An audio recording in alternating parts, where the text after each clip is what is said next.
celebrate with us this morning. Tagore Society is celebrating 50 years of its glorious existence, of spreading Tagore's universal humanistic philosophy in the US. And the city of Houston is celebrating 102 years of Tagore's visit to Houston. This iconic visit happened back in 1920. He presented his talk in front of about 7,000 people. Remember, this was back in 1921.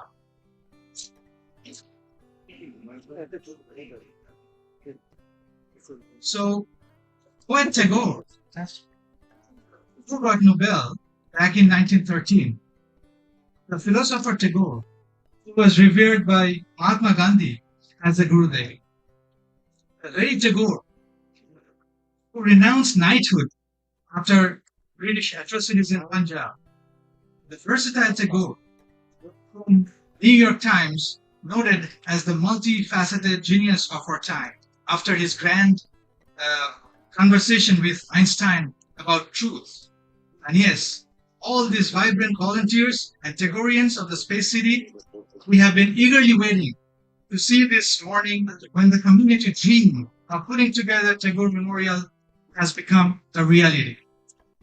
So come on, let us ignite the lamp of brightness and enjoy the invocatory Vedic chant song, again composed by Tagore himself and some of his iconic creations here.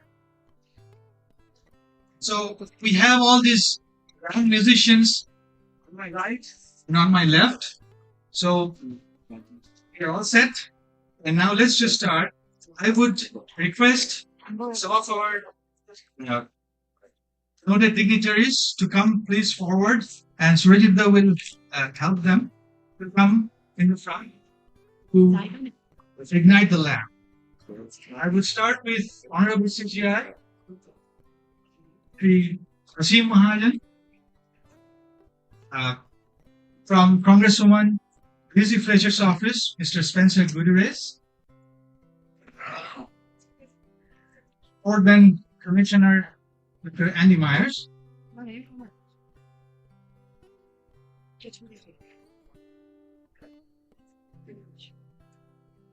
Port Bend County Judge Mr. K.P. George,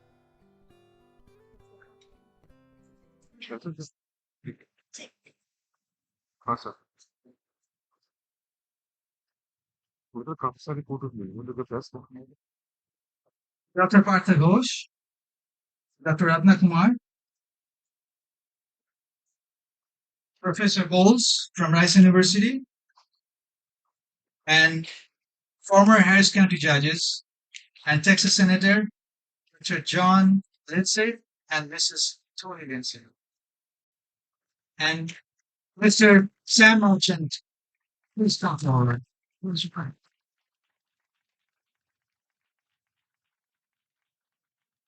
This is a very symbolic, Indic way of celebrating anything auspicious. And indeed, today is the very auspicious day of inaugural ceremony of Tagore Grove Memorial. And Mr. John Hussey, sorry.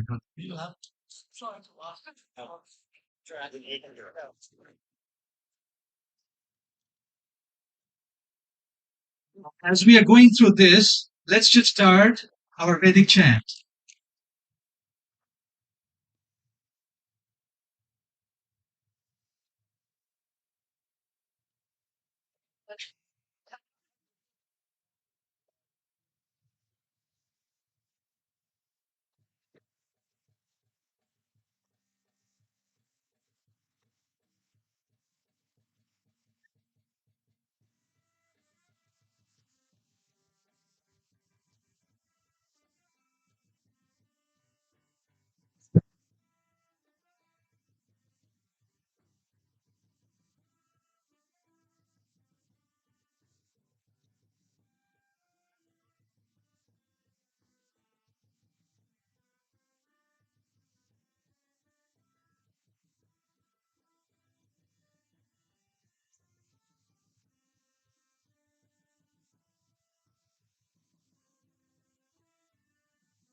For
listening to this iconic and inspirational song that Tagore wrote that talks about when life gets difficult and nobody is listening to your call. And you do it yourself. You make your own path. That's the basic summary of this song. And he depicts different physical situations of life and how we should make the own path and advance ahead alone to handle the situation. So this is such an inspirational and iconic song by Tagore. And thanks very much হ্যাঁ ওই to all সাউন্ডটা আমাকে capture volunteers and এটা the ওয়েডিটেড হয়ে গেছে কেমন even if the sound goes technical issues should happen, but we had it. So thanks very much.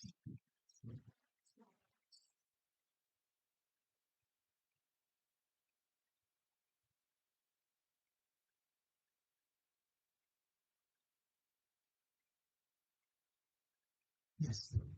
So as they're exiting the stage, I would request our president, Mr. Gopinda Chakraborty, to come and deliver a message to the community, to the world, as we are unveiling the Tagore Memorial.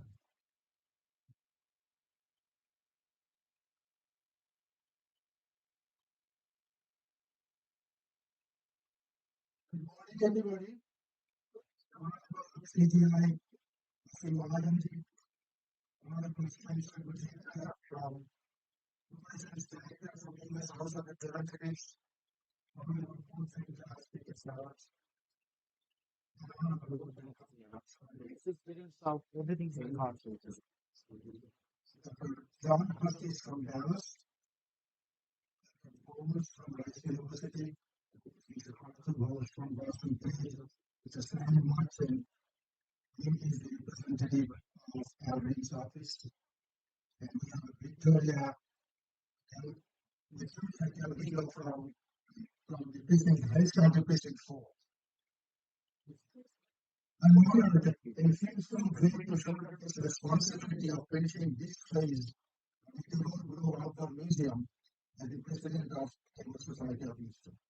Those who don't know me, I'm Gopinda Chakraborty, and I would like to thank you all for being here and being a member of our family and giving me the opportunity to serve.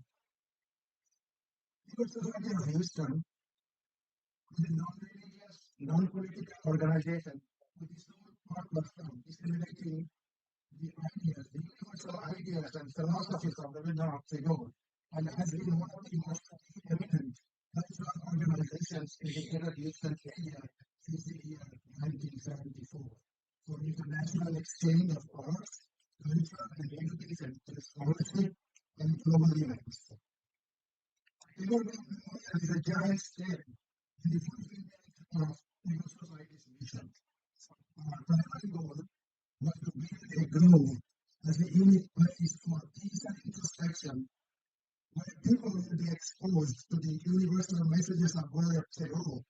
This is an open-air walking museum which displays Tagore's thoughts and aspects of his brilliant life.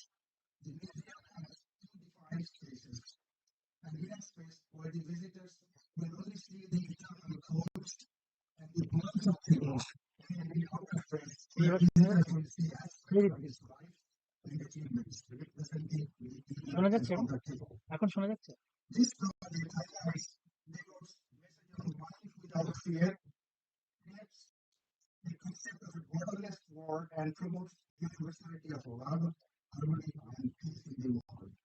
Let us pray for a new flower of love, hope, and acceptance and peace in the world through this project. In the future, phrases, please listen to repeat a similar kind of vision around Houston and the U.S. and the world. In 1913, the first European Nobel laureate in literature was still recognized worldwide as a giant beacon of peace, humanism, and universalism. We have been able to communicate traditional people to the eternal philosophy and he espoused.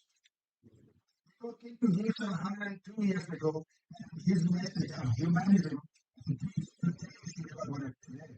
What he said more than 100 years ago is still so relevant today.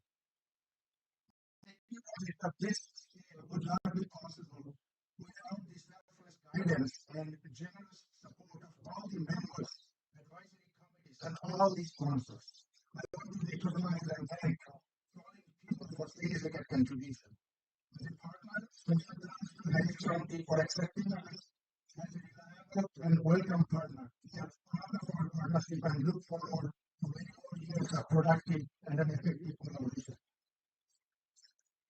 I want to thank Harris County Director of Works, Steve Dorman. Even though he is not the director of this part anymore, but he helped us a lot at that time to get us this thing built. I want to thank Mano's panel for the concept and architectural design. I want to thank Maria Science and Design, Saya Atari and his team for design, fabrication, and construction of the memorial. I want to thank our board execution vice mayor Valsher.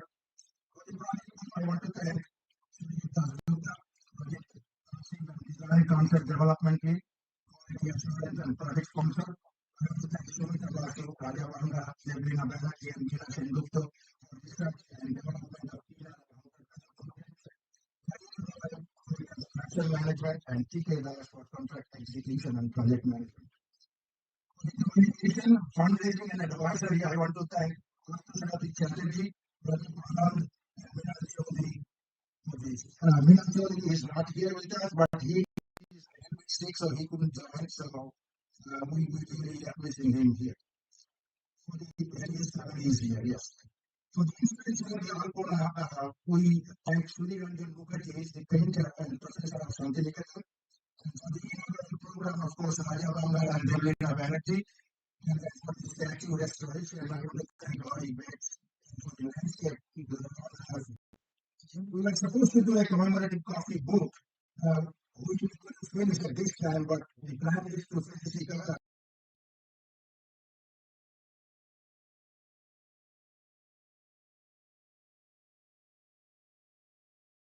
To the previous and current executive board members, board of directors for their vision in installing the Tagore statue and for their tireless dedication and countless time.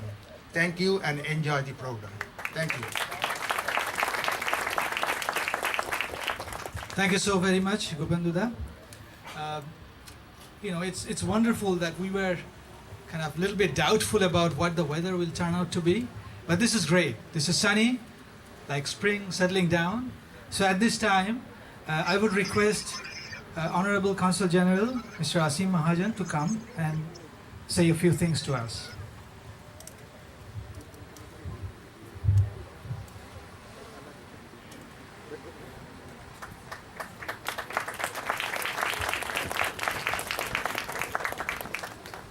County Judge K.P. George, Commissioner Andy Myers, all the elected officials who are present here, members of elected representatives who are here, distinguished guests, members of the Tagore Society of Houston. It really gives me a great pleasure to be amongst all of you today for opening of this Tagore Grove Memorial here.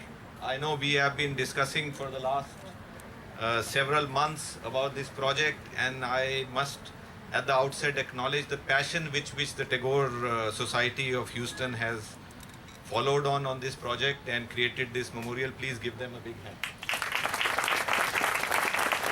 This memorial, as you know, and as Mr. Gopendu has earlier spelled out, is part of the second phase of the project. In 2013 in this Ray Miller Park, the statue of Gurudev Rabindranath Tagore was established here, and every year we come here. We have been celebrating his birth anniversary and momentous occasions, including the 100th anniversary of his visit to Houston in 1921. We celebrated that in 2021, in February 2021. Gurudev is a word we use for Rabindranath Tagore in India as the luminous teacher. Gurudev Rabindranath Tagore needs no introduction. I'm sure later in the addresses you will hear more about it. But let me highlight a few aspects of our relationship and our strong connect with this part of United States. We share a very strong connect with United States. India and United States share a comprehensive global strategic partnership which touches all areas of human endeavor, including areas like energy, security, defense, trade and investment, and growing people-to-people ties. This memorial here is a strong connect with this city of Houston. It will add to the diversity of the city, and I'm sure that it will promote its objective of promoting cultural exchanges and mutual understanding. We have interacted on many occasions, including with the elected officials who are present here. India is celebrating Azadi Ka Amrit Mahotsav to commemorate 75 years of India's independence. And you have been part of many of our celebrations. On August 15th last year, we completed 75 years of independence. The city of Houston, the downtown and the city hall was lighted in Indian tricolors. We have been having these celebrations with multiple stakeholders and partners, including many events to showcase the immense opportunities in the India-US partnership in areas like trade, energy, education, and culture. The Tagore Grove Memorial is also being opened as these celebrations are going on, and as was mentioned earlier, we will soon have the Eternal Gandhi Museum also, which will add to the cultural richness and diversity of the city. Nobel laureate Rabindranath Tagore had a multifaceted personality, and his works are momentous. I'm sure many of you have read about him, about his teachings, his literary works. In his lifetime, he achieved very few humans can achieve. His work in social reform, education, and other areas, it is really, you can write volumes on it. And he visited Rice University on February 13th, 1921, as part of his global tour. His visit evoked considerable interest, and as I read with great interest, 100 years back, you can imagine what the world was 100 years back when he came in here, what connectivity was, what technology was. And during that time, it was acknowledged in Rice University in the Thresher publication, and I quote, "The great versatility of Tagore's genius makes him an outstanding figure in today's world. He has reached heights of excellence in every department of literature, poetry, drama, essays, short stories, and novels." So this is 1921, and we are in 2023, and you can imagine, what a true great genius he was. He set up the Shanti Niketan, which later became the world-renowned Vishwa Bharati University in May 1951, which was declared as a central university and an institution of national importance by an act of parliament. Tagore's universal message of harmony and peace is highly significant for all of us in today's world. For promoting mutual respect and cross-cultural understanding, he spent 40 years of his life establishing Vishwa Bharati, a unique educational institution which emphasizes on the education of the whole person. Tagore's educational efforts were much ahead of his times and groundbreaking in many areas. He argued for an education system which was in touch with environment and aimed at overall development of the personality, a concept which is spoken about and I think delved into at great length today. You will have later people from the field of education speaking. It is a great, his vision, which is equally relevant today, led to the establishment of this great institution which made pioneering efforts in many directions and continues to do so, including models of distinctively Indian higher education and mass education, as well as pan-Asian and global cultural exchanges. I want to spend a moment on two themes here, which we also at the consulate are trying to promote, and which institutions like the Tagore Grove Memorial and the Eternal Gandhi Museum, which is going to be established, will promote. These are educational and cultural initiatives. Education and knowledge partnership is a great connect between India and United States. We have a professor from Rice University here. They have a linkage with IIT Kanpur, and the National Education of Policy, which is just, which has been relaunched after 34 years, is really a quantum leap. It offers immense opportunities for building institutional linkages, building exchange programs, building joint collaborations, exchange of students, faculty and others, and building programs 2 years in University of Houston and 2 years in India. All these are possible, including opening of new campuses of foreign universities in India, and I'm sure the Tagore Society, this is one of their key goals and missions, to promote educational and knowledge partnership. The second area, of course, is on youth. We are doing many initiatives with various social, cultural and other organizations, and including with chambers, to highlight the role of young Indian entrepreneurs and professionals, of young Indians as Indian Americans, the second and third generation Indian Americans, of what they are doing as leaders, and also to connect youth in both countries. And I look forward to more engagement on that front. with the Tagore Society. And finally, since I'm here, the consulate, of course, strives to deepen the multifaceted partnership between India and United States. We remain connected with many people and we try to support our community. I must put in a word about our consular services. We continue to strive for excellence in that, including applications of many technologies and other areas. And finally, about our Indian American community, which makes us truly proud. It is such a diverse, vibrant community. I have traveled across these 8 states, gone to small towns, big towns, and I sense the same zeal and enthusiasm in the community to connect both countries, to act as our ambassadors and take this relationship to greater heights. There are many people here who are doing outstanding work, but many people who are working with us on multiple initiatives in the area of trade, investment, culture, education, you name it, and every facet of the relationship. I think Indian American community is engaged. I take this opportunity to again congratulate Mr. Gopendu, all his members of his team. They are great cultural exponents. They have a very rich heritage and culture as part of the Indian rich heritage and cultural traditions. They organize many cultural programs, add to the diversity of this city, and have been associated with us for the Azadi Ka Amrit Mahotsav. The many other cultural and social organizations are also trying to promote and showcase the rich cultural heritage and diversity of India. So thank you again for giving me this opportunity, and I'm confident that this memorial where we are standing, as was explained by Mr. Gopendu, it will help in spreading the teachings, the universal ideas and message of Rabindranath Tagore. Thank you.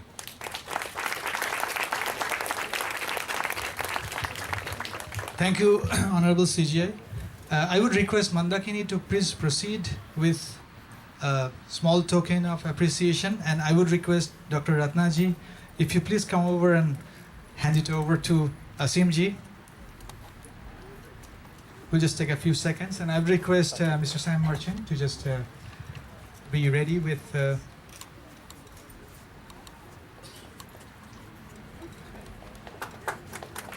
Thank you, Ratnaji, and thank you, Honorable CGI. What we have here is Gitanjali. Yes. So this is Gitanjali, which is the book that he got Nobel back in 1913. So we are very proud to present that to all our, fellow Tagoreans here. I'd request Mr. Sam Merchant to please proceed. Thank you.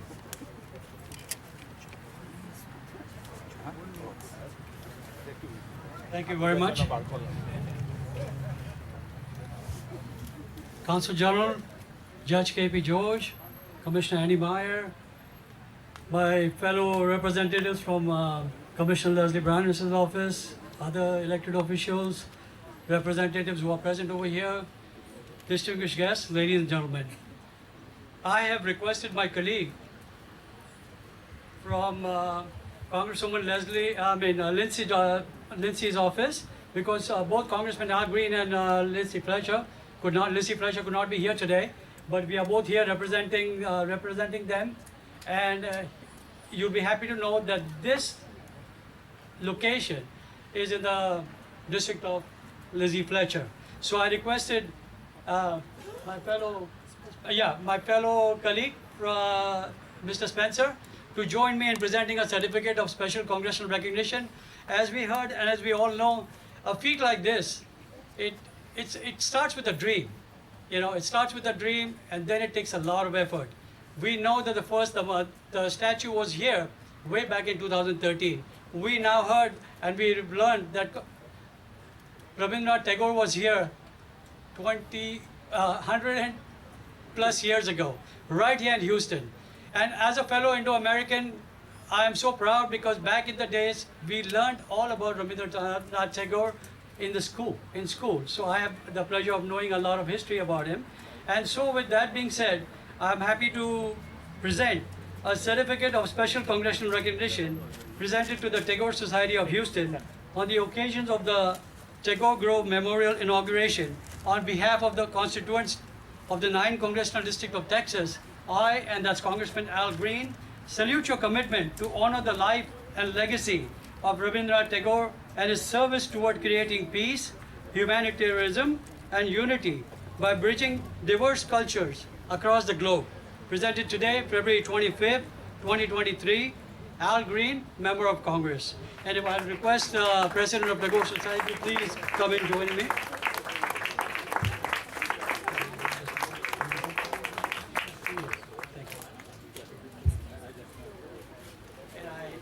I do want to apologize to all my fellow dignitaries. There's a lot of events going on and I'm running very late. So I requested to be allowed to speak earlier. So thank you so much for your, for giving me that opportunity. Thank you.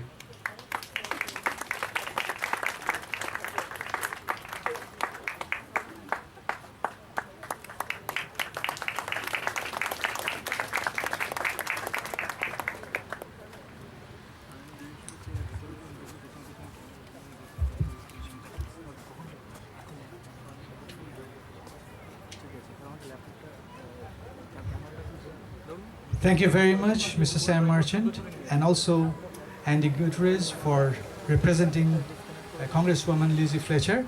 At this moment, I would request Fort Bend County Judge, Mr. K.P. George, to come forward and please say something.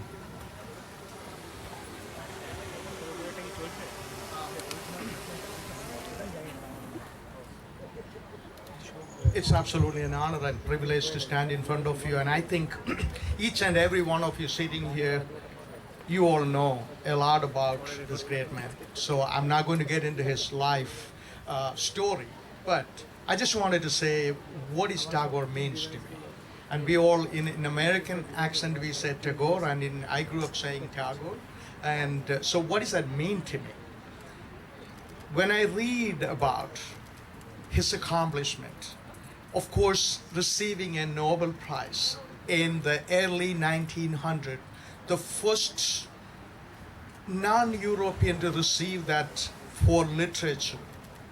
That means a lot to me, because before that, India was known for a place for spices, velvet, and a lot of king and queens, pretty much. But the smartness, the literature is, I cannot write anything more than like a paragraph, so people publishing, he published more than 2,200, 2,300 various, books and things of that nature. It means a lot to me. And also, I am so excited. I am also of that origin. My origin is from that country. That particular country produced this great man who is inspired three nations' national anthem. Think about it. And that means a lot to me. And I always say that. I hear somebody saying, moving forward when there is no path. And I believe I kind of acquired that into my life. And I did move forward when there was no path, and creating a path, and eventually will leave a trail for our children to walk. And that is what I learned from these teachings. And I just wanted to say it's an honor and privilege to stand in front of you and say a few words, first of all, allowing me to do that. And thank you for your hard work. And if anything we can do to help and support this effort in this Greater Houston area, my office is always available as we worked with Eternal Gandhi Museum and working and supporting their effort. And I'm very excited about sharing these two causes. I conclude by saying these two causes of peace and universal brotherhood. And that means a lot in this day and age. And thank you for your effort and your hard work. And thank you for giving me an opportunity to say a few words about this great man, and especially a person of Indian origin. I'm so proud to be born in this country, and of course, proud to be serving Fort Bend County. And I'm on behalf of Fort Bend County citizens. Thank you. Thank you. Thank you very much, Honorable Judge. I would request our team to just come forward, and requesting our Vice President, Mr. Amit Sarkar, to present Mr. K.P. George with this scarf. This scarf is very special. This is brought from India, of course, but from the university town, that Vishwabharati Shantiniketan is the place. And this fabric is very unique. It's called batik. And this design is also, there are some handwritten stuffs as well. So it's wonderful to be able to, be in this country and also, spread the cultural, grains of Indic civilization over to the US. At this moment, I would request Tagore song exponent, Mrs. Shreya Gohatakurta. Shreya, please come forward. And Shreya,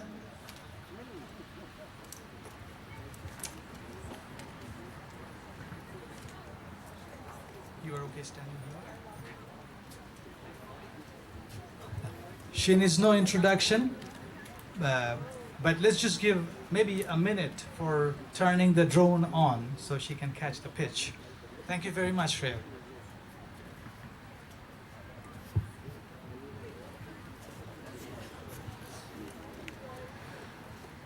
While Chris gets this set up, I just wanted to share a few things with you. I'm far too young to give long speeches. It's not even worthy for me to say something like this because in front of the eminent dignitaries here and celebrities here. However, I would just like to give a very small brief introduction about myself. I do come from a family that has propagated Rabindranath Tagore and his music and his art form for the last 4 generations. I represent the 4th generation back in Kolkata and Shantiniketan. Having married somebody into the oil industry, I moved into Houston 6 years ago. Never looked back. It's been fantastic and diverse and wonderful being here. However, I do miss my hometown and all my days in Kolkata and Shantiniketan. Not much is required, I think, at this stage to talk about and propagate Tagore because most of you are familiar with him. To me, I always say that we mortals don't have the opportunity to have seen God with our eyes, but I have visited Tagore through his works and his music. Through his music, to me, he is God.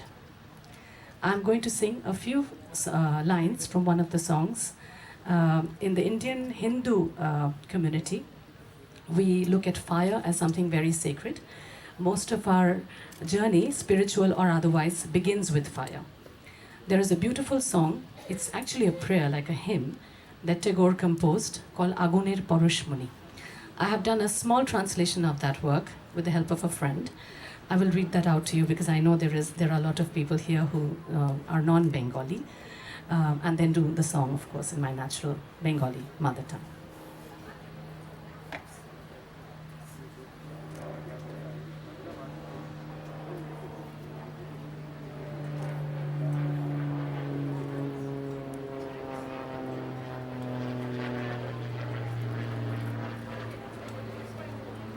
Touch this dark night with your hands and stud it with endless new stars.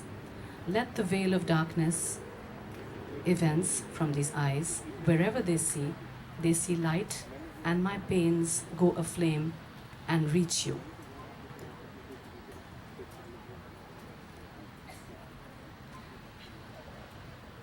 Let its glow make this life holy again. Hold aloft this mortal frame of mine and make it a lamp in your shrine, night and day. Let its flame shine like a beautiful song. This is the translation. It's not by Rabindranath Tagore. It's by a friend of mine and myself. We put together last night a few hours of hard work. I'm just going to sing the song that he composed many, many years ago.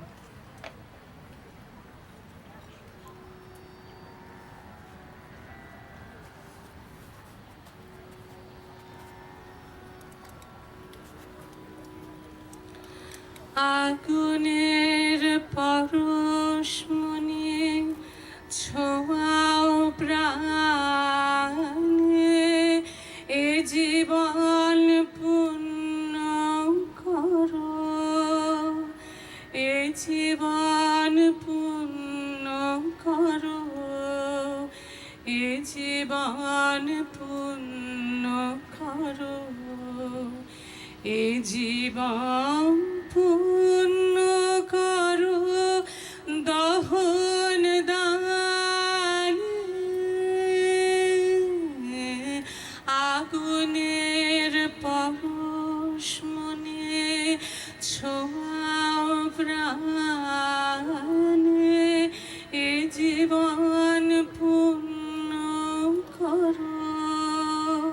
এ জীবন পূর্ণ করো, এ জীবন পূর্ণ করো, এ জীবন পূর্ণ করো দহন দানে, আগুনের পরশ মনে ছোঁয়াও প্রাণে, তোমার ওই দেবালয়ে প্রদীপ করো, আগুনের পরশ মনে ছোঁয়াও প্রাণে, আধারের গায়ে গায়ে পরশ তব, সারা রাত ফোটাক তারা নব নব, আধারের গায়ে গায়ে পরশ তব, সারা রাত ফোটাক তারা নব নব, নয়নের দৃষ্টি হতে ঘুচবে কালো, যেখানে পড়বে সেথায় দেখবে আলো, ব্যথা মোর উঠবে জ্বলে ঊর্ধ্ব পানে, ব্যথা মোর উঠবে জ্বলে ঊর্ধ্ব পানে, আগুনের পরশ মনে ছোঁয়াও প্রাণে, এ জীবন পূর্ণ করো, এ জীবন পূর্ণ করো, এ জীবন পূর্ণ করো, এ জীবন পূর্ণ করো দহন দানে, আগুনের পরশ মনে ছোঁয়াও প্রাণে।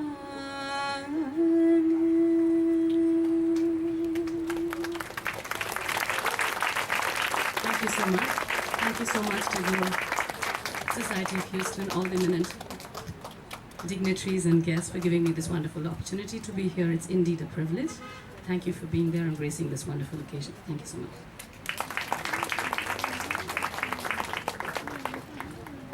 Thank you very much, Shreya. It's always a pleasure to listen to you, especially on this very special occasion. So now we'll continue with another little piece of Tagore's creation, and that will be led by Dr. Ratna Kumarji, who again doesn't need any introduction, and I have your accompanist ready. So, Devlina and Biplab, if you please come forward and take your position.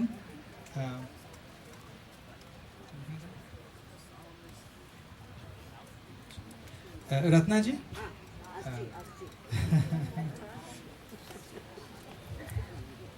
Let me, okay. Yes, I'm a little apprehensive of the scorching heat that we have started building up, and therefore the floor might be a little bit hot.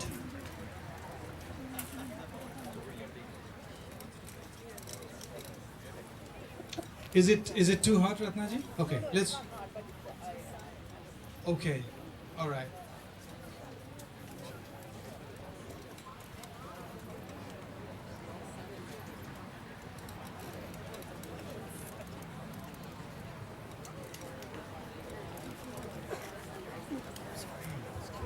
বসে যাও।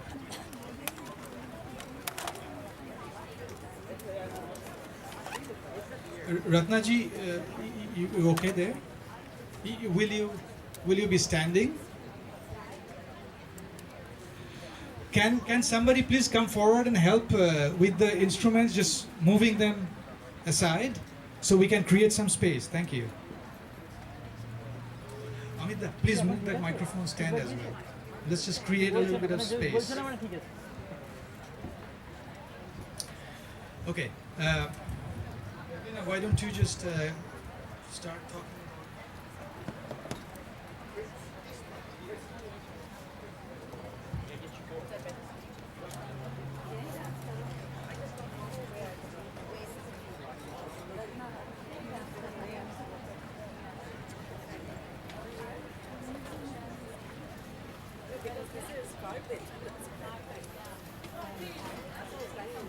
I think it's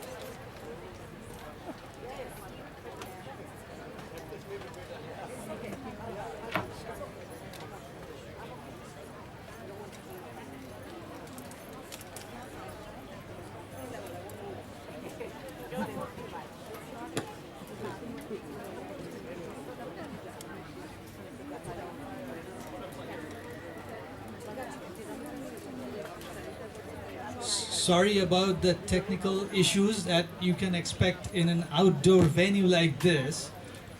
You would have it, so we are almost there. Looks like Viplav, violin is, yeah, ready? Not yet?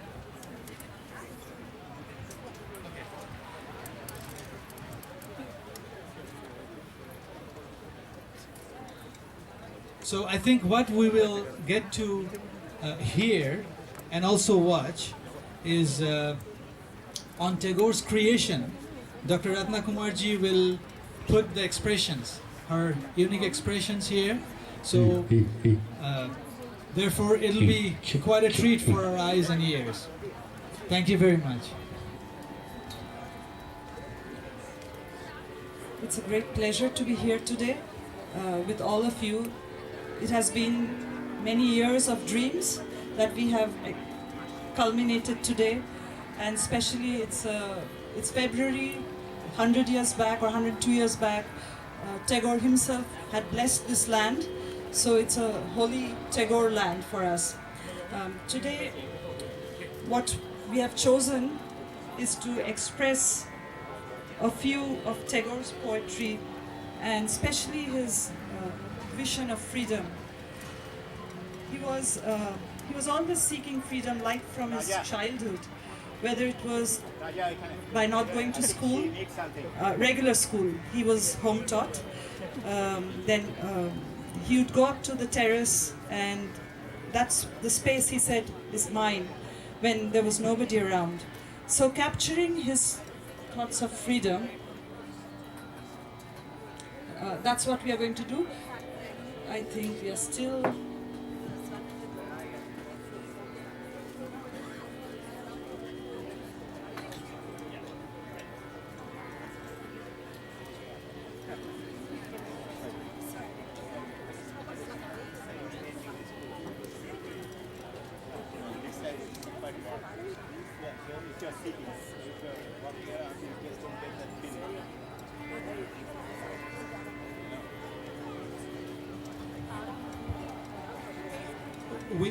I'm a little worried about the uneven surface for her to move around, so we just need to be careful here. So maybe this is more stable.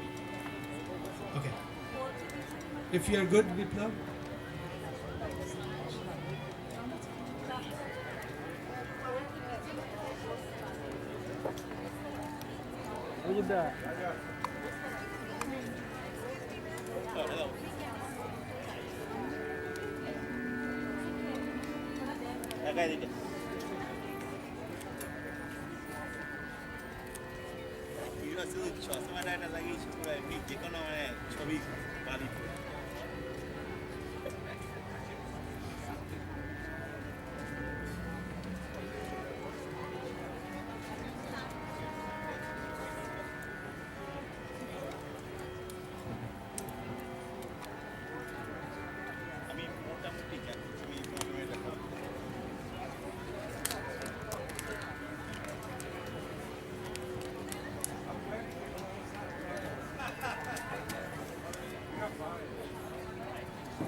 the first poem that we are going to read, and we are going to play violin to it, and Ratna Didi will be showing her expressions to it, is about our masculine nature and feminine nature involved in all of us. So within us we have both masculine nature and feminine nature.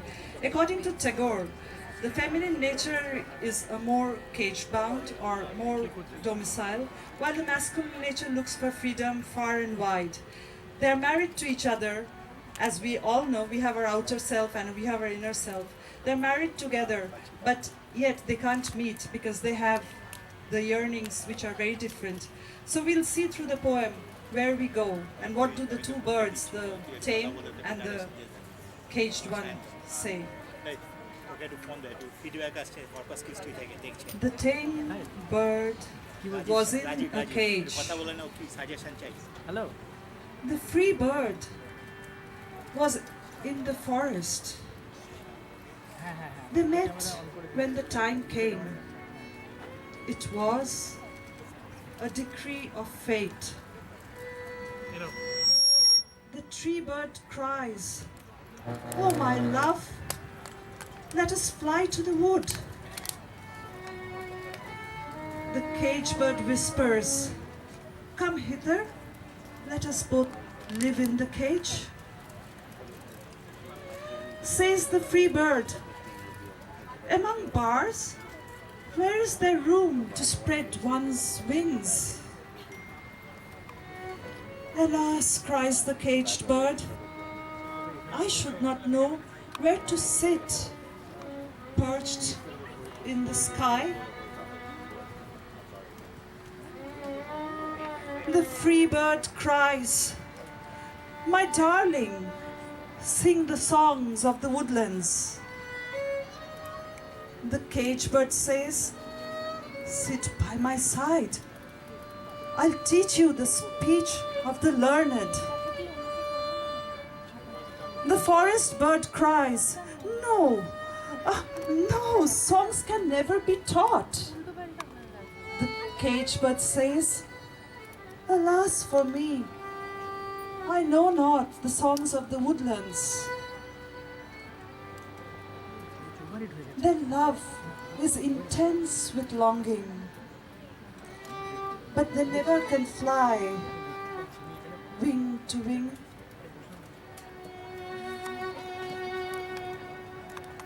Through the bars of the cage, they look, and vain is their wish to know each other. They fluttered their wings in yearning and sing, "Come closer, my love, come closer, my love." The free bird cries, "It cannot be. I fear the closed doors of the cage." The cage bird whispers, "Alas, my wings are powerless and dead."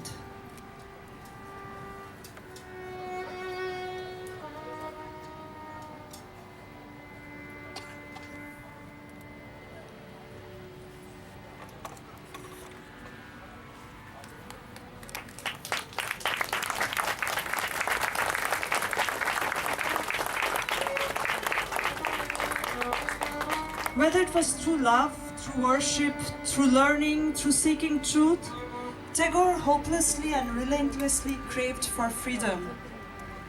In our next presentation from Gitanjali, poem 35, we present Tagore in his own image of freedom, in the most inspiring and profound way.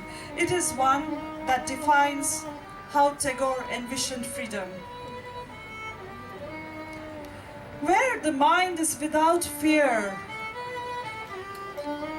and the head is held high, where knowledge is free, where the world has not been broken up into fragments by narrow domestic walls, where words come out from the depth of truth,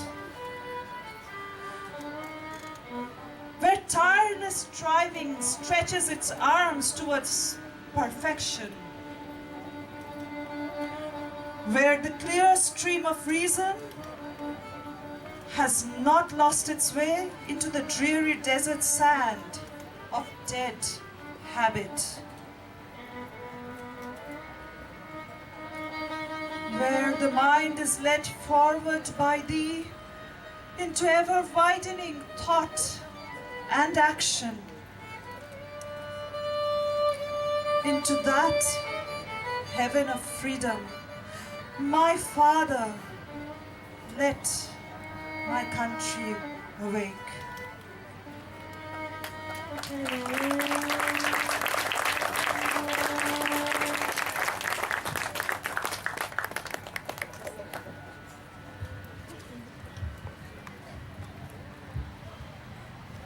I just want to thank this wonderful team for giving me this opportunity.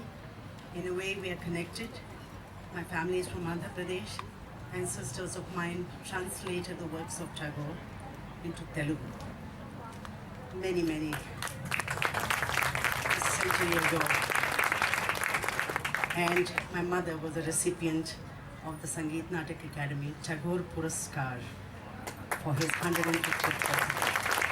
I'm very grateful to you for this opportunity to be able to express my feelings to words of a writer whom I have been reading from my childhood, whose Gitanjali is always by my bedside.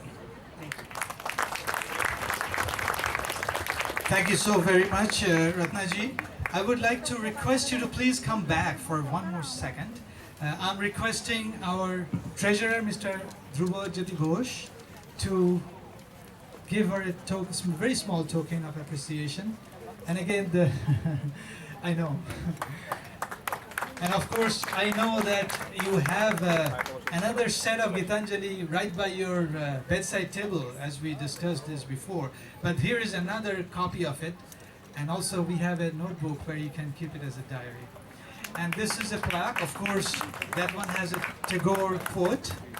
And really appreciate you giving your time over here. As always, so thanks very much. And of course, Biplab, Samantha, who was on violin, and we usually make teams like that. And Deblina, both of them, Deblina was past president, Biplab also served in the EB, so therefore I'm not going to thank them too much. That'll sound odd. But let's just move on. I would request Pradeep Anandji to just come forward, because now I'm going to invite Professor Bowles from Rice University to give his speech, and he'll be introduced by none other than our good friend, Mr. Pradeep Anandji. Thank you. Thank you, Raja. Thank you very much. It's actually a phenomenal honor to be here again. At this location, Honorable Consul General, we shared the stage 2 years ago when we celebrated Tagore's 100th anniversary of visiting Houston. That particular trip was a sensational trip for Tagore because of all the things he wrote after the trip were just amazing, especially about Texas. But the most important thing that I need to bring to people's attention, while we celebrate Gurudev Tagore's visit to Houston, what we need to understand that beyond the historic component associated with it, we need to understand that Rice University, originally called Rice Institute, had a significant role to play in it. And I could not think of having this event without a representation from Rice University. And today we're blessed with Dr. John Bowles. He is the William Pettus Hobby Professor Emeritus of History at Rice University and recently retired editor of the Journal of Southern History. He is the author of 12 books I'm not going to list them because they're quite significant. And he has written many reviews and articles and spoken widely on history, editing, teaching, and for years he has directed a large graduate training program in history at Rice. In 1991, he was awarded the Meritorious Service Award by the Association of Rice Alumni. In 2004, he received their Distinguished Alumni Award. By the way, he got his BA from Rice. And in 2012, the ARA Gold Medal, and 1994 and 2004, he received the Graduate Student Association Teaching Award. He won the Presidential Mentoring Award in 2006 and George R. Brown Award for Superior Teaching in 2007 and 2009. He's a member of the Houston Philosophical Society, the Philosophical Society of Texas, the Southern Historical Association, and during the academic year 2016 and 17, he served as the president of the Southern Historical Association. Ladies and gentlemen, it's my privilege to present Dr. John Bowles.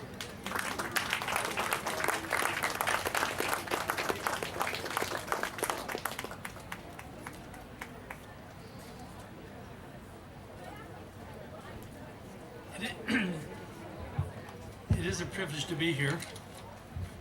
My goodness, the sun is bright, isn't it? I'm very privileged to be a representative of Rice on this occasion. Rice was founded in 1912, just a year before Tagore visited Houston. And its location was there on South Main. South Main was not paved. There was no running water. There was no electricity. Rice opened in the middle of an absolute prairie. But it opened with a vision and a hope that it would one day be a world university with students and faculty from all over the world, and students and graduates and faculty going out into the world. It has achieved that purpose. And I think Tagore's involvement with Rice suggests from the very beginning the kind of ambition that Rice had. When I was asked to speak, I realized that I would be speaking to an audience that knew a lot about Tagore, but actually it's kind of shocking, given how famous Tagore was, how little non-Indian Americans know about him. I asked people around, people who were educated and are well-traveled, and they did not know him. So in some sense, when I was preparing these remarks, I had in mind not so much you, but them. Because I thought, why isn't he better known? So we are gathered here today, the most diverse city in the nation, to honor the man simply known as Tagore, a global thinker who was a spokesperson for the universality of mankind. Born in 1861 amid a wealthy and extraordinarily accomplished family in Calcutta, he grew up among three competing cultures, the Hindu, the Muslim, and the British. Deeply appreciative of his Bengali Hindi inheritance, Tagore was remarkably open to learning from the other two cultures surrounding him, as indeed throughout his whole life he absorbed ideas and concepts from diverse cultures. He never felt threatened by new ideas or different ways of thinking. In 1921 he wrote, "Let me state clearly that I have no distrust of any culture because of its foreign character. On the contrary, I believe that the shock of outside forces is necessary for maintaining the vitality of our intellect." And whoever had a more diverse, vital intellect than Tagore, a fabulously productive, prolific author of more than 60 volumes of poetry, some 2,200 songs, 9 novels, hundreds of essays and nonfiction books on a staggering variety of topics, as well as an educator and a reformer. His songs represented a distinctive new form of music, and he essentially created the Bengali short story, of which form he is the master. Over the course of his life, Tagore traveled and experienced the world, not just the landscapes and peoples of his beloved India. In more than 20 trips abroad, he would visit some 33 countries on 4 continents, including 4 trips to the U.S. As you know, it's been mentioned a number of times today, he visited Houston in February 1921 and spoke to between 5,000 and 7,000 people that were crowding the city auditorium, where he was introduced by Professor Stockton Axon, a celebrated scholar of literature at the then Rice Institute. By this time, Tagore was a world figure. He had been the first non-European to win the Nobel Prize in Literature in 1913. Everywhere he journeyed, he sought to create a dialogue between disparate peoples and nations. He believed in a fundamental unity of spirit among peoples from around the world. He appreciated the uniqueness of various cultures and supported healthy, open-minded nationalism, but not the rigid, hateful nationalisms that led to aggression and war. He sought amity among the peoples of the world. As he wrote in June 1941, just months before his death, and while war was raging in Europe and East Asia, he wrote, "Nothing would give me greater happiness than to see the peoples of the West and the East march in a common crusade against all that robs the human experience of its significance." Tagore, world citizen and Renaissance man, speaks for us today as he did during his lifetime. We today live amid aggression, conflict, racism, partisanship, and minds closed to alternative views. Tagore was always a forthright apostle for freedom. I was going to close by reading from his Where the Mind is Without Fear, not realizing it would be reprinted in your brochure and that you would hear it so beautifully performed. But I think it's like a liturgy. It's something that you can't hear enough. So let me go ahead and repeat it. Where the mind is without fear and the head is held high, where knowledge is free, where the world has not been broken up into fragments by narrow domestic walls, where words come out of the depths of truth, where tireless striving stretches its arms toward perfection, where the clear stream of reason has not lost its way into the dreary desert sand of dead habit, where the mind is led forward by thee into ever-widening thought and action, into that heaven of freedom, my Father, let my country awake. Again, I think, like a liturgy, it's worth repeating and rereading. Tagore still represents our higher aspirations. It is most fitting here today to honor him anew. Thank you very much. Thanks very much, Professor Bowles. I would request our team to please come forward, and I would request our board member, Dr. Surajit Dasgupta, to present a small token of appreciation, including the scarf that came all the way from Shantiniketan. Surajit, if you please just come to the front so we can take a good shot.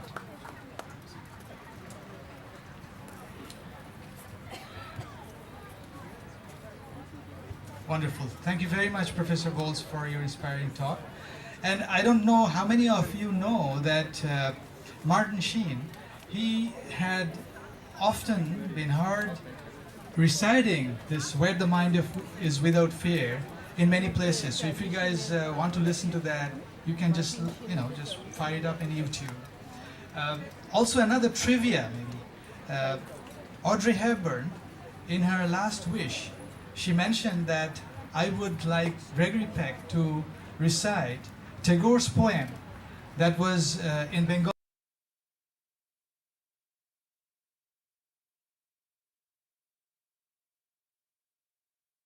That was her last wish, and then Gregory Peck actually did that. Another trivia is that here in town, Methodist Hospital, their mission statement is a quote by none other than Tagore. I don't know if many of you knew about it, but it's about service. The finish of the quote is, I awoke and then I realized service is joy. So here is time for us to invite Pradeep Anandji one more time for inviting John Hustis. Thank you very much.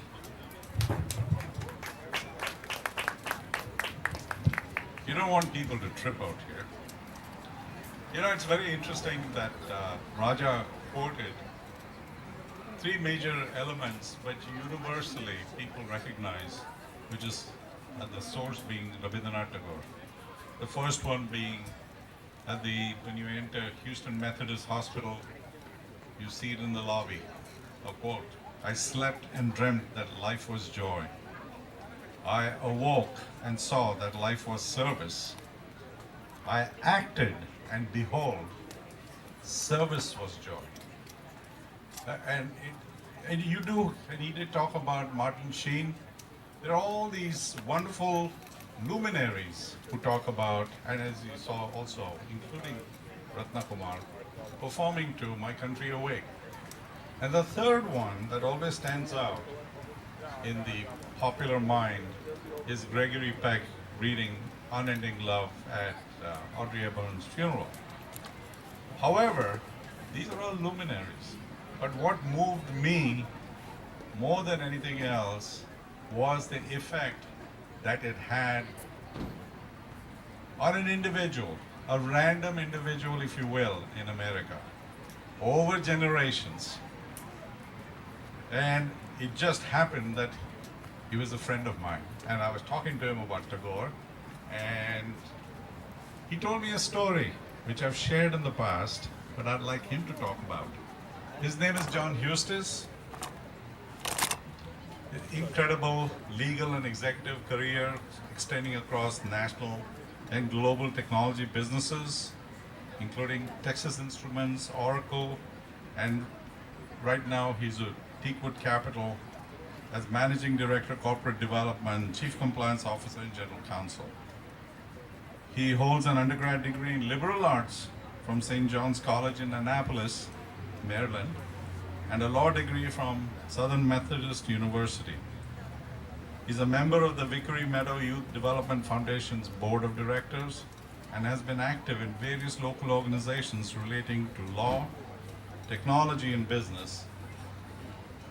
John, a dear friend, when I told him that we were going to have this event and the inauguration, drove down from Dallas and he made it here at 11 o'clock. Thank you very much, John, for coming.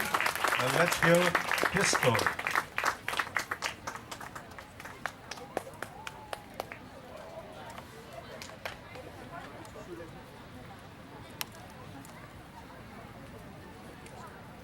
While I'm letting my eyes adjust, look over the top of the structure and just notice the setting that this is in. It really is a grove. So thanks, first of all, to the Tagore Society of Houston, to my honorable fellow speakers and those from government who helped make this happen. And then a special thanks to a very special person, and that's my friend Pradeep Anand.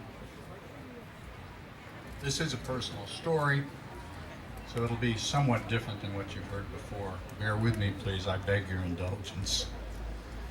When a parent is dying, when we know they're dying, we start looking around for some sort of salvation. We may be losing a savior, someone to whom we first looked for care and protection from worldly perils. If we are lucky in our experience, we were once able to look to them for comfort, encouragement, love, and other gifts as well. So some of us pay disciplined, regular attention to the soul, to our inner life, some don't. Either way, the impending death of a parent brings up forgotten, sometimes suppressed, memories and emotions. These recollections interrupt our normal lives in unexpected and unsettling ways. An upheaval is coming. We look for comfort or even salvation in the face of this coming loss. And we often look for the redemption of past opportunities, previously ignored, opportunities for closeness, for mutual caring, for forgiveness. My father died over 10 years ago. He'd lived a long life. We suspected that he was terminally ill for the last year of his life. He hoped so, not wanting to linger in pain and not wanting the embarrassment of being a burden to others. And in our family, we'd seldom been good in expressing directly our love for each other. One of the ways in which we did express it was in showing and talking about a shared love for many beautiful things in common. Most of these were things I first heard about from him. Beautiful music was one. That was very much a gift from him. Dad was a professional trumpet player and a college music professor. He married my mother, a beautiful, talented violinist. He brought symphonies, songs, ragas, chamber music, instruments, piano, classical music, and recordings into our house. So that was a beloved soundtrack of my youth. Another shared love was beautiful words, written, spoken, and sung. The library was all over the house. There were short stories, songs, novels, poems, sermons, speeches, newspapers, you name it. He had read these things, and he prohibited me from nothing in the house, nothing in our house that was in print. Dogs were another common love. A sense of humor, of wit, and verbal play were others. In sharing these things we both loved so much, we found opportunities to share our inner selves. And I think that helped us to know how much we meant to each other. Even if neither of us was comfortable voicing our love directly, we somehow knew that we loved each other. Dad had been stationed as an Army private in what is today called pre-partition India at the time of the Second World War. He served as a trumpet player in the U.S. Army Air Force Band. This tour of duty included time in Bengal and in Assam. So the people, the food, the ragas, the religion, the history, and the philosophy of these and other regions of India were things that we heard about and read about from an early age. His last illness put him in pain and off his feet for most of a couple of years. His hearing was getting bad. A couple of strokes and macular degeneration had wrecked his ability to read. He couldn't see to operate the radio or TV set. He was in Delaware. His kids were spread to Texas and North Carolina. So here's where the poems and the prayers of Rabindranath Tagore became another shared interest, a common love shared as intimately as we were able to share them. Knowing that Dad couldn't read and that he missed it terribly, I started to record my own reading of various items of literature. I'd burn them onto a CD, send them to his wife to play for him. Then we'd talk about them on the phone. If he didn't like something, he'd tell me, then I'd move on. This edition of Tagore's prayers, his own translations named The Heart of God, Prayers of Rabindranath Tagore, and it's still in print. These prayers were a very happy, immediate favorite. A friend had given this volume to my wife, and these intimate, intense, and loving works of worship, they captivated my heart. This sort of keening, ever faithful cry of this man's soul, seeking acceptance and communion, penetrated my ego's self-anointed, patchy, thin veneer of worldly sophistication. The pain and the sorrow so clearly expressed, then lifted up through joy and thanksgiving, they lifted my entire soul. It spoke straight to my condition in 2012, as it has for many over the past 100 years. Dad immediately wrote, encouraging me to send more. He confirmed it on the phone. And while Dad, as in other things, did not expressly direct how these recordings made him feel, I could hear and see the joy and enthusiasm in his praise of them over the phone. That's how I knew that my happening to pick Tagore had brought us closer. Now it sounds a little tepid, right? Not exactly salvation, not redemption, maybe even still a little sad. Okay, some sadness remains, but this experience was in no way weak or tepid. It was simply wonderful. These prayers of Tagore were transformational. They took Dad to a place of communion, of experience of joy and love for our common Creator, a place in the heart of God. That's where they took me as well. You see, I propose to you that Rabindranath Tagore spent much of his life living in the heart of God. He devoted himself to sharing that territory with us through his poetry, through his prayer, and through his public life. He reached down into the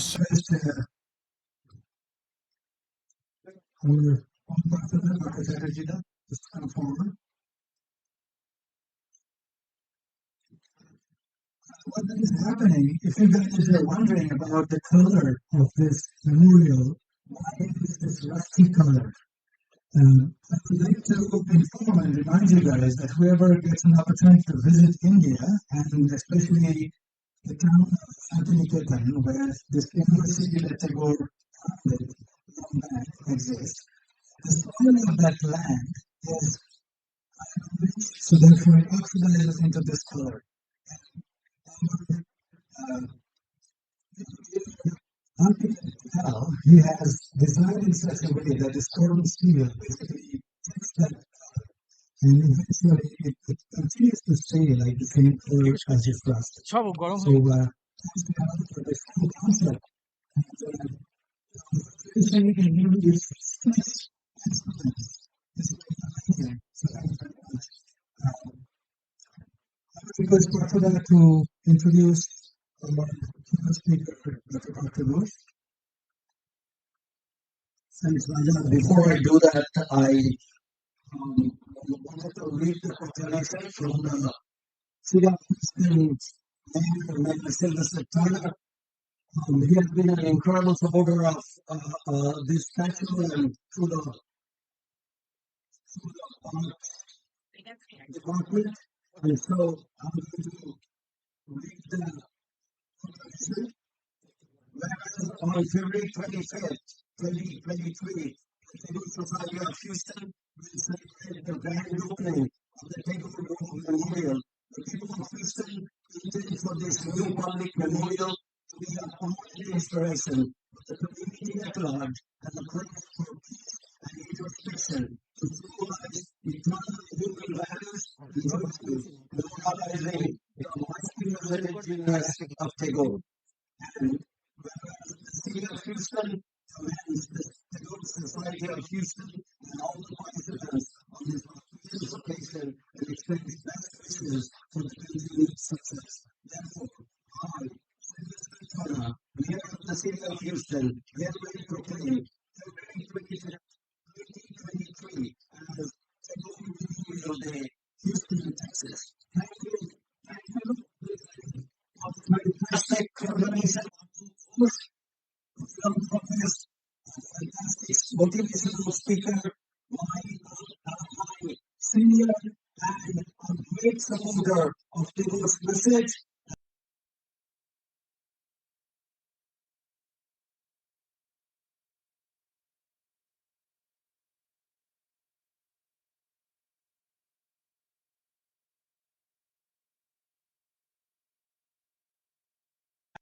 I just wanted to express a heartfelt thanks to Ms. Rafi Islam for being here to represent the Bangladesh Association of Houston. Thank you very much.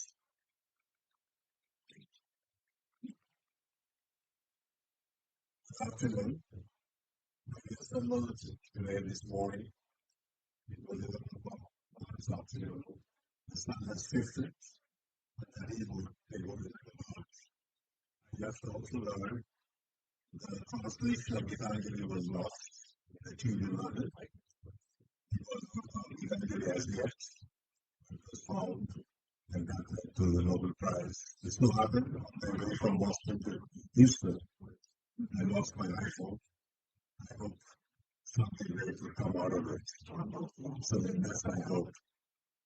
Now, Tagore is a fantastic person. I was born on the same day.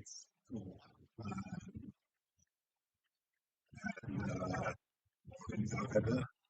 So my birthday celebration turned out to be Tagore celebration. So I always was number 10. Tagore was number 1. So I was always under the shadows of Tagore celebration. Now, almost 12 years ago, I was invited by the Tagore Society to celebrate the 150th birth anniversary of Rabindranath Tagore. I was the keynote speaker, as you recall, some of you will remember. I closed my talk, I've written down, with a simple request. Could we pledge tonight, it was in the evening, to spread Tagore's cause worldwide for ushering an enlightened era of civilization ahead? And as you heard from the previous speakers, it is time to position Tagore's thoughts not as an Indian philosopher, not as a Bengali poet writer, but as a person who saw the world with a different perspective. And all of you have come, I will not get there. But the big question was raised. We know of Socrates, we know of Plato, we know about Galileo, we know about Newton, we know about Einstein. But Tagore is known to a very small community. In India, that too, largely concentrated in Bengal, but celebrated in India on birthdays. But his songs are sung, I can bet, every second across the world, 24 hours a day. Someone right now, maybe in Tokyo, someone in San Francisco singing one of the songs. So I would like to build on the songs that Tagore represented. You heard all of them, I'm not yet there. But I would like to build on the spirit with which his songs literally share the spirit of humanity, spirit of one universal man. And at the time when the world was in a state of disorder, he saw the First World War just before he did receive the Nobel Prize. And then he was seeing the early stages of the Second World War. And he wrote a note to Franklin D. Roosevelt.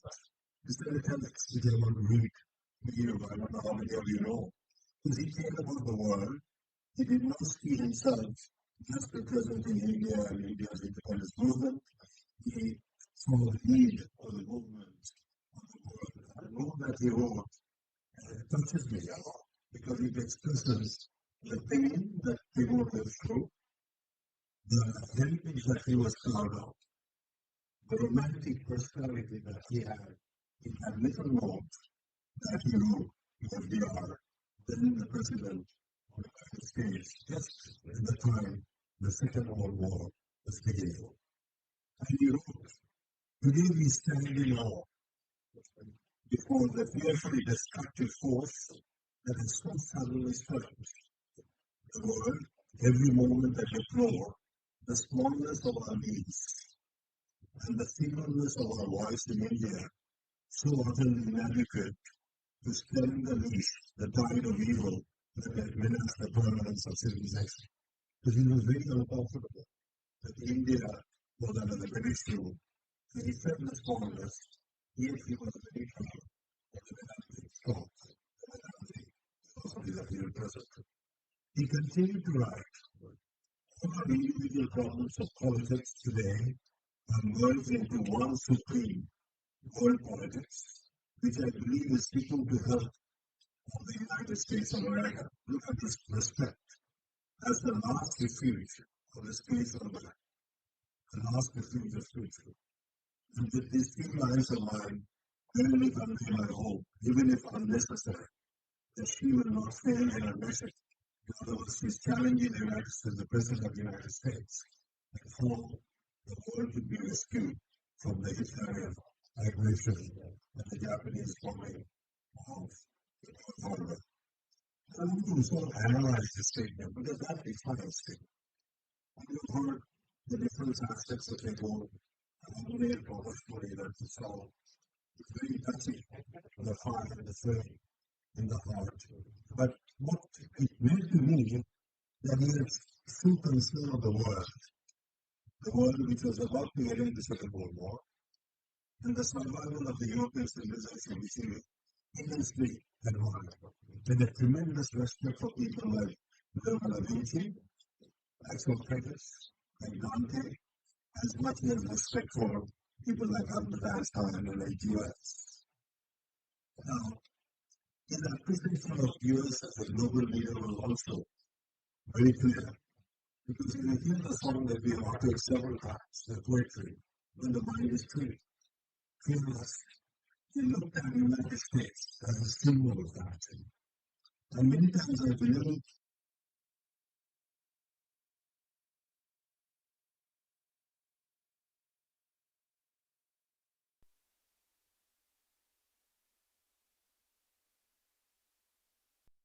US government stood for. Now perhaps rightly found, it's time that we position Tagore at the heart of it. Then I go further, and he often that note, in the same breath, with such a deep sorrow and frustration,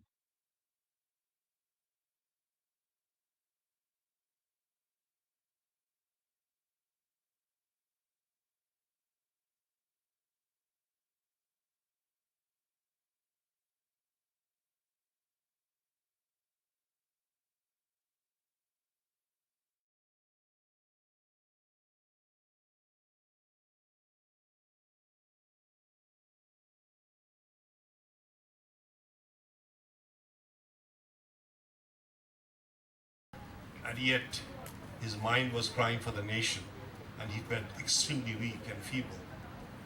And that is the note he wrote on June of 1940, and 1 year later he passed away. So I wonder, I could have given a 2-hour speech, but you guys have been waiting for a long time. But I will end with a small thing. If the spirit, today I feel Tagore is here and is listening to us, but I feel many other great spirits are here.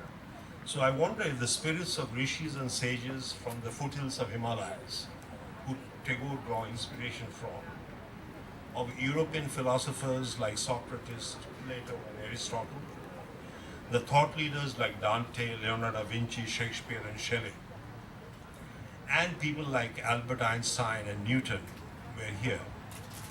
They will all together bow down in respect of Tagore, because I'll make a very dramatic statement right now.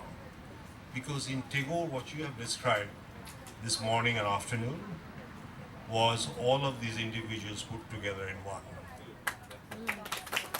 All of these individuals put together in one.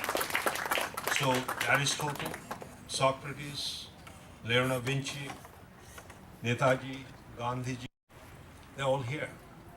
And so on their behalf, let me bow down to honor the Tagore Grove as the symbol of the next phase of the civilization's development, which is significantly more enlightened, significantly with peace with each other, significantly understanding how to bring different streams of thinking together.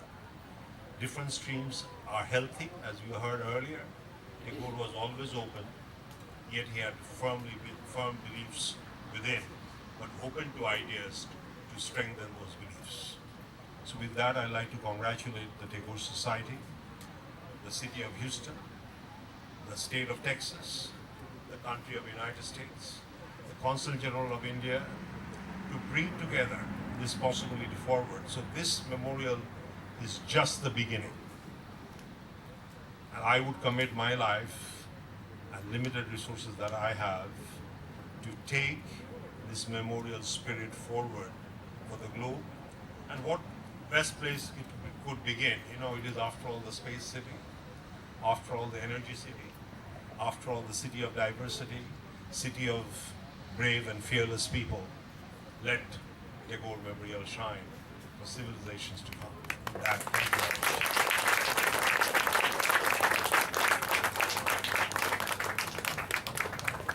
much. Wonderful. Thank you so very much, Parthada. I would like to request Parthada just to hang around for a second.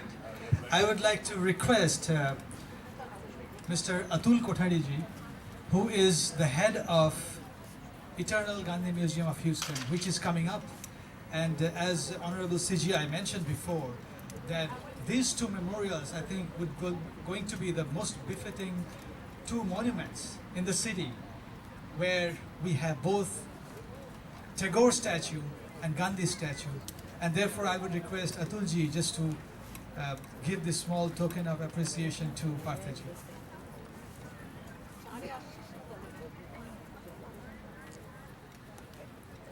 Yes, either way is right. Thank you.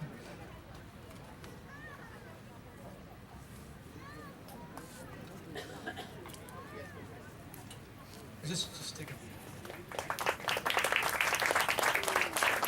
Thank you so very much. At this point,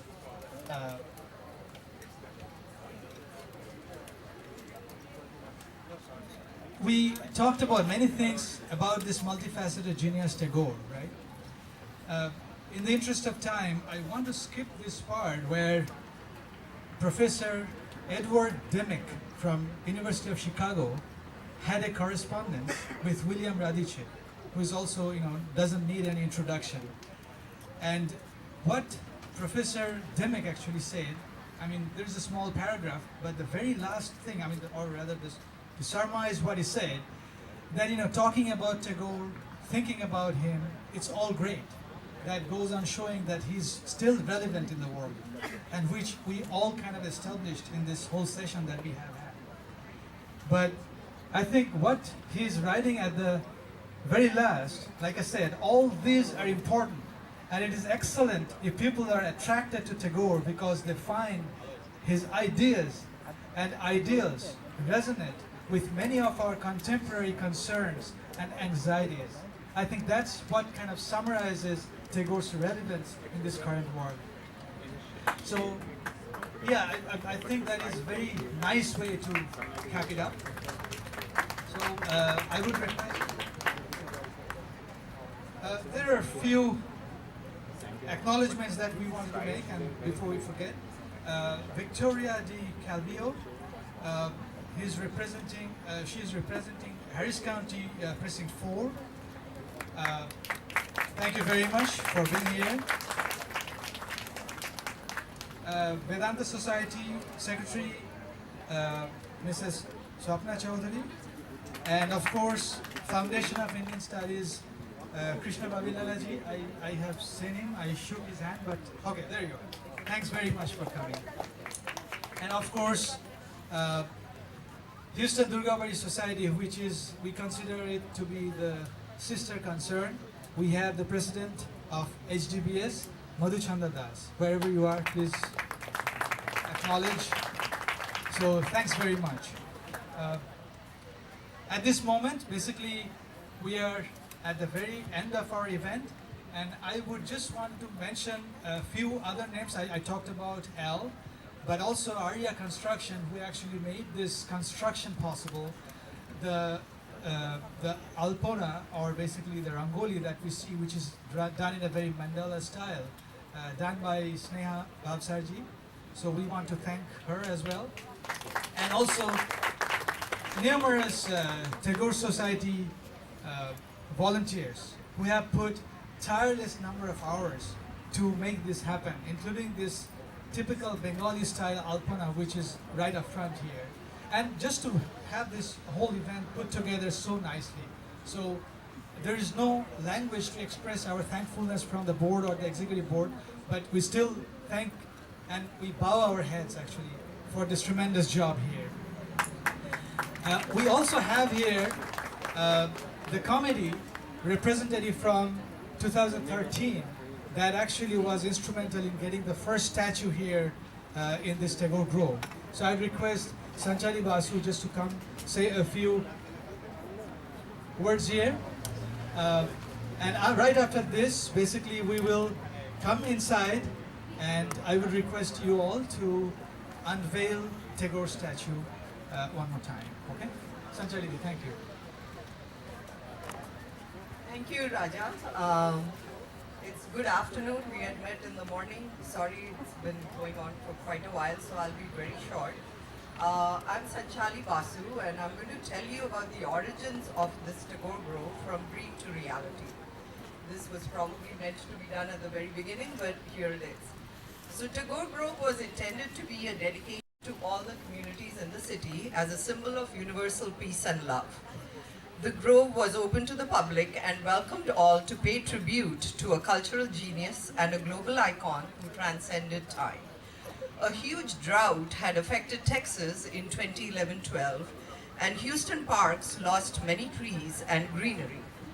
Tagore Society wished to donate trees to Houston parks impacted, and the dream of Tagore Grove was born. A garden surrounding a life-size statue of Rabindranath Tagore, aligning with Tagore's vision of the preservation of the environment and extensive writings on man's relationship with nature. With the initiative of Ruma Acharya Desharkar, the then president of Tagore Society of Houston, that dream culminated in reality within a year. After sustained efforts, Harris County Commissioner Precinct 3, Steve Raddick, agreed to donation of the plot of land and approved the erection of a full-figure, 6 feet 4 inches bronze statue in this park, Miller Park. I used to be the Tagore Society of Houston secretary during that period. The statue stood inside a fenced enclosure, because you haven't seen it, so I'm just trying to make you picture it, surrounded by 20 rose bushes, 3 weeping willows, and 9 magnolia trees. In 2013, this was the 6th full-figure statue of the poet that had been erected outside the poet's birthplace, Kolkata, India, and the first in the US. On September 13th, 2013, the life-size statue, 3 commemorative plaques, and the gardens at Miller Park was inaugurated by the then Consul General of India, P. Harish. Among the special guests and dignitaries who came to celebrate the historic event were City of Houston District G Councilman Oliver Pennington, Harris County Precinct 3 Parks and Recreation Director Steve Dorman, and from Washington, D.C., keynote speaker and an expert on Tagore, Dr. Anandarup Rai. So that's how the dream of the Tagore Grove came to reality. Thank you everyone for your patience and time.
We aren't there yet. Sanjay ji, please come forward. Please be there. Atul ji, where are you? Okay, is there? Okay, I think, okay, sorry.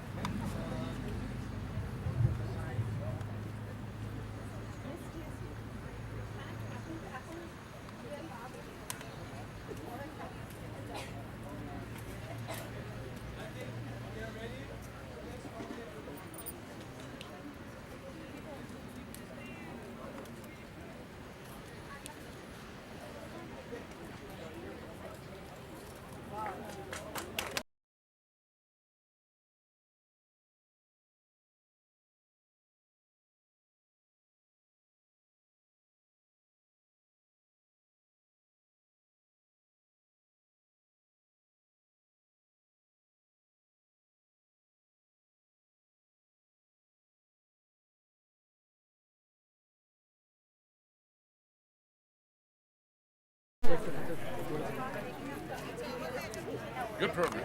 Thank you. Oh, yeah.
Excuse us.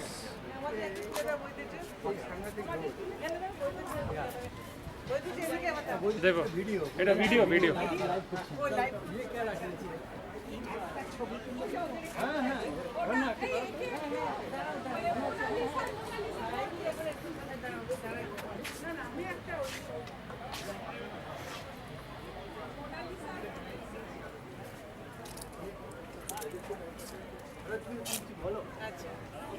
আজকে আমাদের অনুষ্ঠান খুবই ভালো হলো, খুবই enjoy করেছি।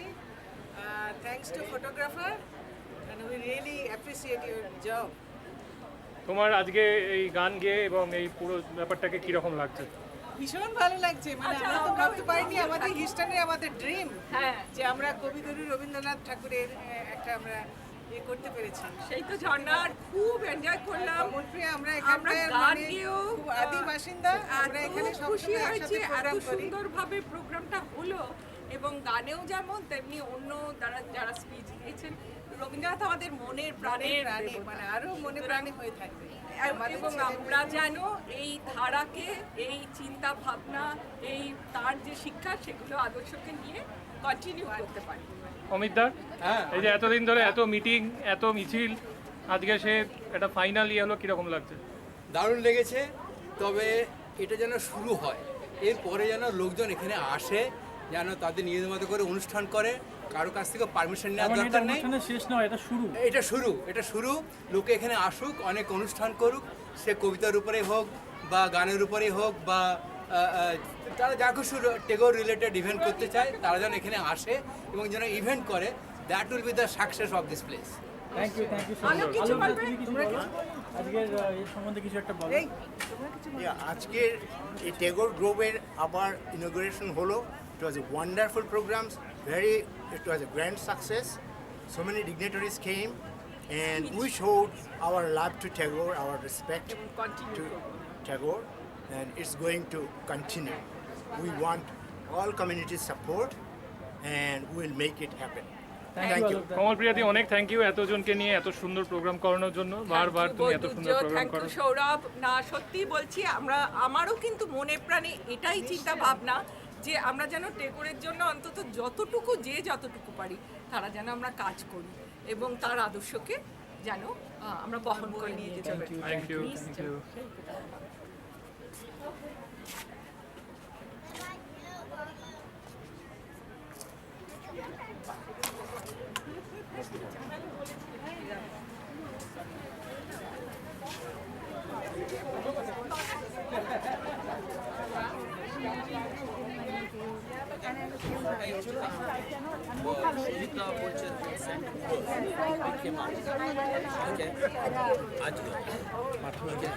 Whenever you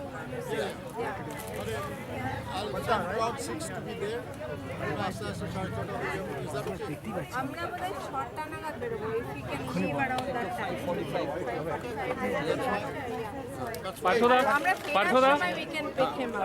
পার্থদা, small byte, এই এতদিন ধরে এত মিটিং এর পরে আজকে এই জিনিসটাতে আজকে সাকসেসফুল হলো, হাউ ডু ইউ ফিল? খুব ভাল লাগছে সত্যি, মানে জাস্ট টু বি অনেস্ট, এটা নিয়ে অনেক দিন ধরে প্ল্যানিং হচ্ছে, তোমরা সবাই জানো, who work with us. I'll speak in English for people who do not understand Bengali. Tagore Society of Houston now added the Tagore Grove Memorial. Two things, Tagore's message of universal love, borderless world. But the bigger thing is Houston, the most diverse city of North America, choosing this to highlight.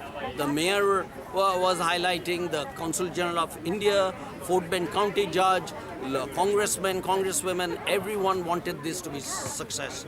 And it was a success. Great turnout, a lot of people came, people spoke about it, great show, the musical program was fantastic. Even the small details, like we gave things from Indian handicrafts to all the dignitaries and speakers, was a great touch. I know Mandakini and Boidurjo and the committee, who worked on a lot of those plans, Raja, Deblina and the whole crew who came up with the musical program, then the project team who worked on Shurajita, Topon, who worked on it. I focused more on the publicity and the